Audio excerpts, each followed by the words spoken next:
Siapa sangka, di tengah gurun gersang yang tandus dan berpasir, sebuah negara kecil bernama Israel mampu mengubah lahan yang tampaknya mustahil menjadi ladang subur yang menghasilkan panen melimpah. Ini bukan cerita fiksi, tapi kenyataan yang menunjukkan bagaimana tekad, inovasi, dan semangat kebersamaan bisa menaklukkan alam. Kita mulai dari efek penggunaan pupuk kimia sintetis, pestisida, dan pengolahan tanah yang tidak berkelanjutan telah menyebabkan kerusakan yang nyata pada tanah pertanian di seluruh dunia. Hal ini sudah menjadi hal yang umum. Tetapi bagaimana jika ada sebuah negara di muka bumi yang berhasil melakukan kebalikannya? Kedengarannya mustahil. Semua yang saya katakan ini bukan tanpa alasan, karena semuanya berdasarkan fakta yang sulit untuk terbantahkan.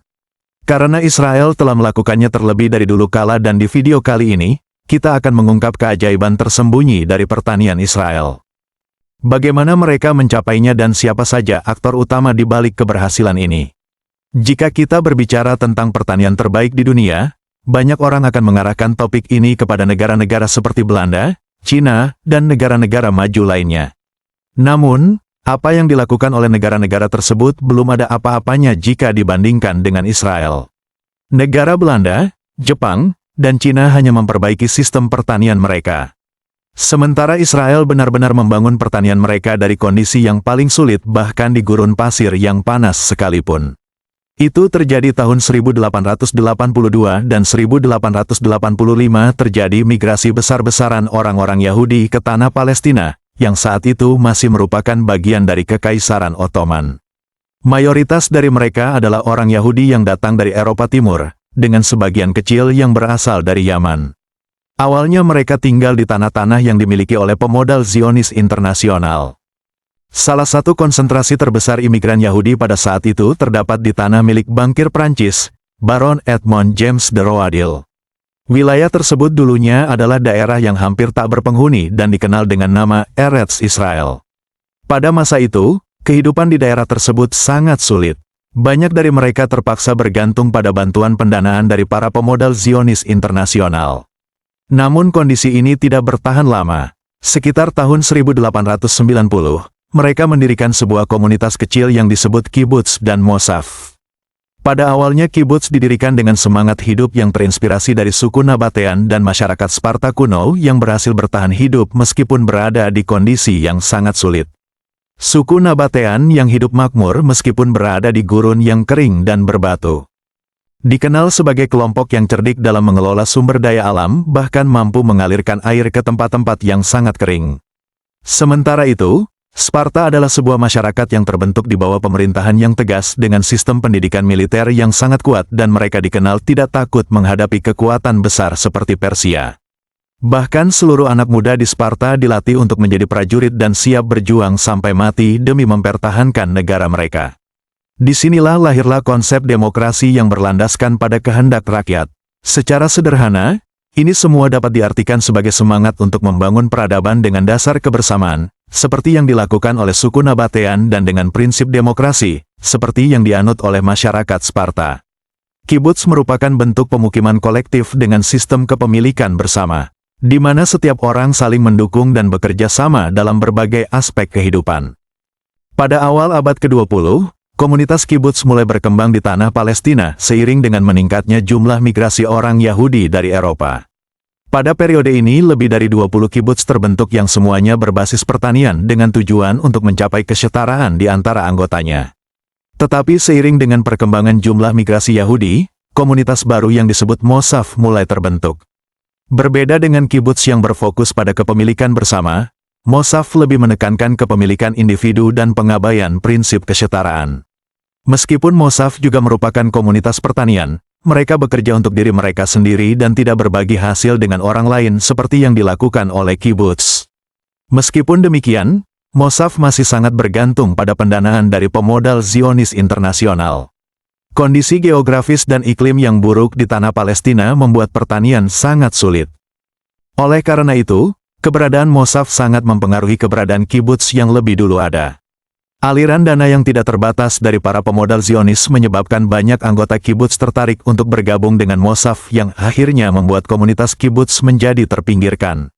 Tetapi kibbutz tidak menyerah. Pengalaman kibbutz dalam bertani di daerah yang ekstrim membuat mereka lebih siap untuk mengelola pertanian di kondisi yang sulit dan mereka memberikan warna serta dimensi baru bagi Mosaf. Pemodal dari Zionis Internasional menganggap Mosaf sebagai kekuatan utama dalam membangun tanah yang dijanjikan. Dan oleh karena itu, komunitas Mosaf terus berkembang. Pada tahun 1910 sampai 1920, pertanian masih menjadi fokus utama komunitas Mosaf.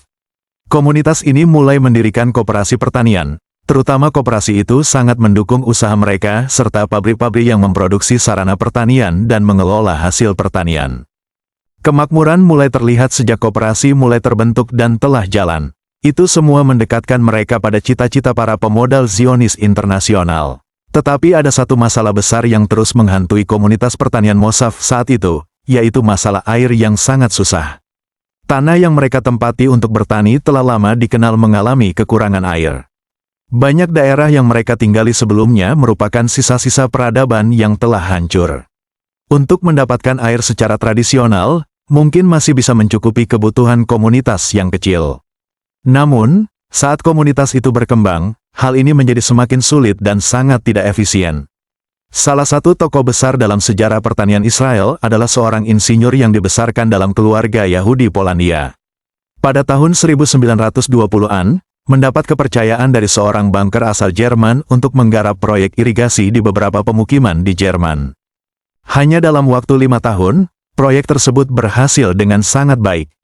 Prestasi ini membuatnya mendapatkan kepercayaan dari pemodal Zionis Internasional untuk menggarap proyek irigasi besar-besaran di wilayah pertanian. Dan pemukiman Yahudi di tanah Palestina dengan dukungan dana dari bank-bank Eropa yang sangat besar. Pada tahun 1930, insinyur yang bernama Blas itu datang ke wilayah yang kelak akan menjadi negara Israel. Setibanya di Palestina, Blas mulai bekerja dan merancang saluran air modern pertama di lembah Yordan. Pada tahun 1937, bersama dengan Levi Essel, Blas mendirikan perusahaan air yang diberi nama Mekorot yang kemudian menjadi perusahaan air nasional Israel. Misi pertama Mekorot adalah membangun pemukiman di Gurun Negev. Proyek ini berhasil dengan sangat sempurna dan pada tanggal 6 Oktober tahun 1946. Dunia dikejutkan dengan berita bahwa sudah ada 11 pemukiman di Gurun Negev yang dilengkapi dengan sistem irigasi dan pertanian yang lengkap. Meskipun Blas telah memiliki nama besar dan berhasil mendapatkan pengakuan dunia, warisan terbesar Blas baru dimulai. Saat mengunjungi wilayah pertanian yang ia bangun di Gurun Negev, Blas menemukan pemandangan yang tak biasa. Di antara pepohonan yang tumbuh tidak subur dan kekurangan air, ada satu pohon yang tumbuh lebih subur dibandingkan yang lainnya. Setelah diamati, Blas menyadari bahwa ada kebocoran pipa di dekat pohon itu dan tetesan air secara konsisten menetes di sekitar pohon tersebut memberi kehidupan padanya. Dari sini Blas kemudian mengembangkan sistem irigasi tetes. Melalui pengujian selama beberapa tahun, Blas menyadari bahwa dibandingkan dengan irigasi banjir, tetesan air yang konsisten dapat memberikan pengairan yang lebih hemat dan optimal untuk kondisi di sana. Ini menghemat kebutuhan air tanaman secara signifikan, meningkatkan efisiensi dan hasil panen. Selain itu, sistem ini dapat mengurangi pemborosan pupuk yang dapat merusak lingkungan. Keberhasilan sistem irigasi tetes mulai terasa di wilayah Gurun Negev yang sangat panas dan kering. Meskipun penggunaan pipa besi pada tahap awal membuat biaya produksi sistem irigasi ini menjadi mahal. Hanya komunitas yang mampu secara finansial yang dapat menggunakan teknologi ini. Kebanyakan dari mereka adalah komunitas Mosaf yang didukung komunitas Zionis. Setelah pembentukan negara Israel pada tahun 1948, pertanian semakin berkembang di negara baru ini.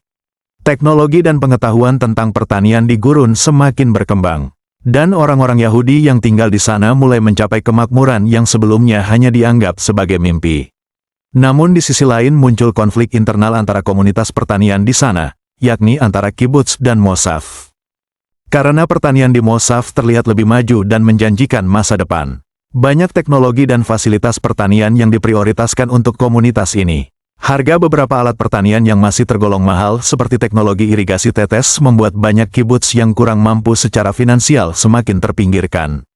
Melihat situasi ini, banyak pengusaha baik dari dalam maupun luar Israel yang memutuskan untuk membeli hak atas komunitas-komunitas kibbutz yang masih tersisa. Sejak saat itu, pertanian di gurun dan lahan kering di Israel berkembang pesat dan berhasil menarik perhatian dunia. Dunia melihat, kagum, dan akhirnya belajar. Berbagai negara, terutama yang menghadapi masalah kekeringan dan ketahanan pangan, mulai mengadopsi teknologi dan model yang dikembangkan Israel. Negara-negara di Afrika, Asia, dan Amerika Selatan mengirimkan para ahli untuk mempelajari teknik irigasi, pengelolaan air, dan pertanian gurun dari Israel. Inovasi-inovasi ini membantu mengubah lahan tandus di banyak belahan dunia menjadi ladang yang produktif, meningkatkan hasil panen dan memberikan harapan bagi jutaan petani. Pelajaran yang bisa kita ambil dari kisah Israel ini jauh melampaui teknik pertanian. Ini adalah tentang ketahanan dan adaptasi. Mereka tidak menyerah pada tantangan alam, melainkan menghadapinya dengan kreativitas dan inovasi. Ini juga tentang semangat kebersamaan, baik dalam kibuts yang serba komunal maupun mosaf yang serba mandiri. Kekuatan terbesar mereka terletak pada kemampuan untuk bekerja sama. Israel menunjukkan bahwa dengan visi yang jelas, inovasi yang tiada henti, dan kerjasama yang solid, bahkan tantangan terbesar pun bisa diubah menjadi peluang yang luar biasa. Ini adalah kisah tentang bagaimana sebuah negara kecil mengubah gurun menjadi keajaiban hijau, dan di saat yang sama, menginspirasi dunia.